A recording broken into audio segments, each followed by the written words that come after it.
This is Family Time 120, and I'm asking how you see yourself. That's really the essential question. We're talking about self-perception.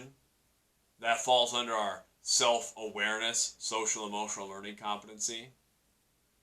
It's such an important thing to consider and to determine for ourselves, how we see ourselves. Because our thoughts become our actions. Our actions become habits. And our habits really become who we are. The things we repeatedly do, that's who we are. It all starts with what we think of ourselves. A lot of people in life are going to try to tell you what to think of yourself. They'll tell you what they think of you. And we have to separate ourselves from that.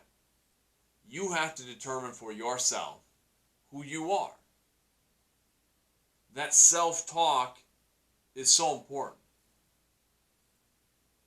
If we tell ourselves that we're not successful, if we tell ourselves we're not good at a particular thing, a particular subject, a particular activity, then you're probably not going to be very good at that thing because you've started with that as the baseline.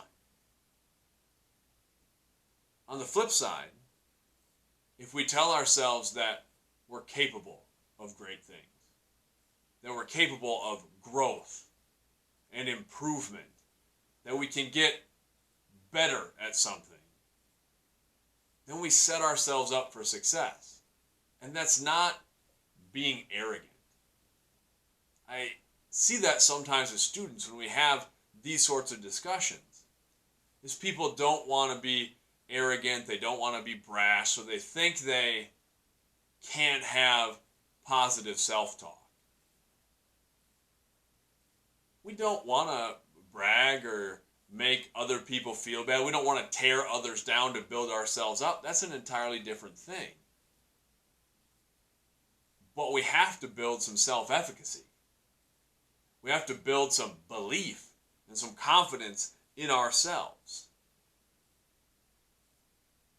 And we define ourselves in many different ways. We see ourselves as a student. We see ourselves as an athlete. We see ourselves as someone who's in drama or in band or in art or whatever it is.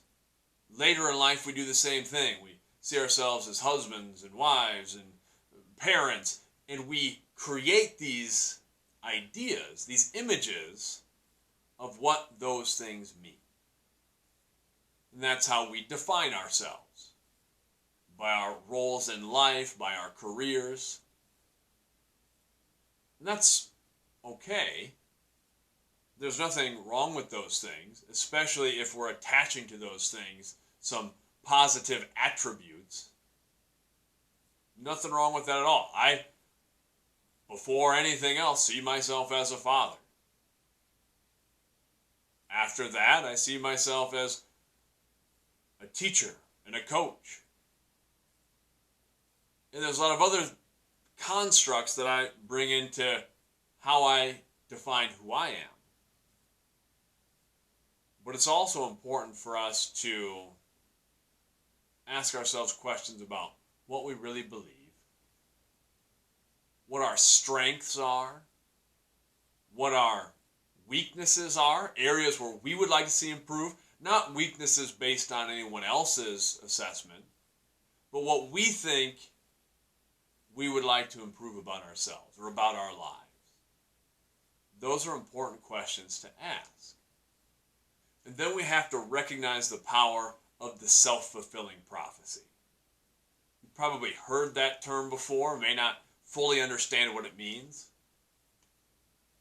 An easy example is how we interact with other people. Think of someone we meet for the first time. If we're meeting a new person for the first time, and we come in believing that person is a nice person, they seem really nice, we go up to that person because we already think that person is nice, we're probably going to respond in a positive way. We're going to come up smiling. We're going to be happy to meet that person. We're going to bring some energy. That person is going to feed off of our energy, respond in kind, and that's a self-fulfilling prophecy because we were right. We were right all along. This person is a nice person. But if we were to flip it around and we think, I'm not sure about this other person. They seem intimidating. They seem imposing. Just the look of this person, I think they're maybe not a friendly person, maybe not nice. When we approach that person, we're probably going to be more reserved.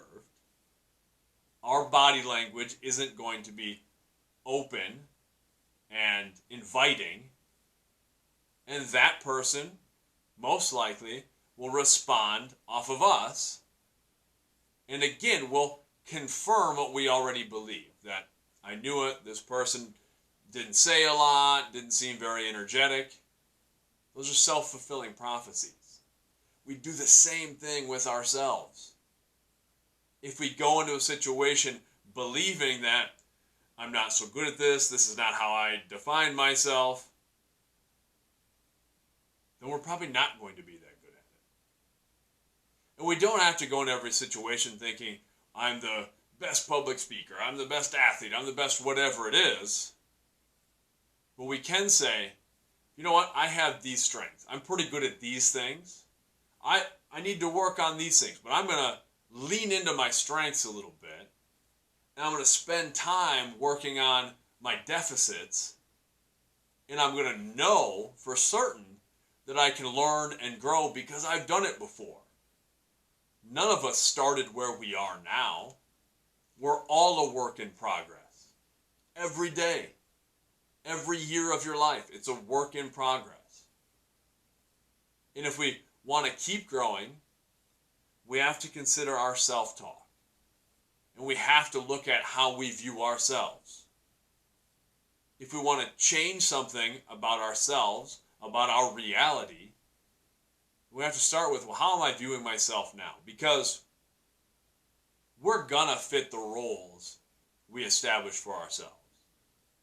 We're going to find ways to try to meet the blueprints we've created, positive or negative.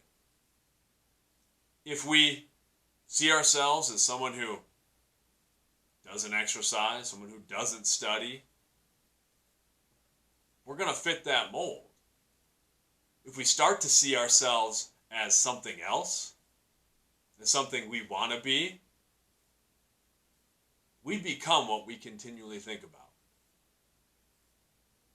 That's the question I'm asking this week. I want you to take some time to make an honest self-assessment. To ask yourself, how do you see yourself? And try to keep the outside noise separated. Try to stay away from other people think this about me or other people say these things about me. I want to know how you see you.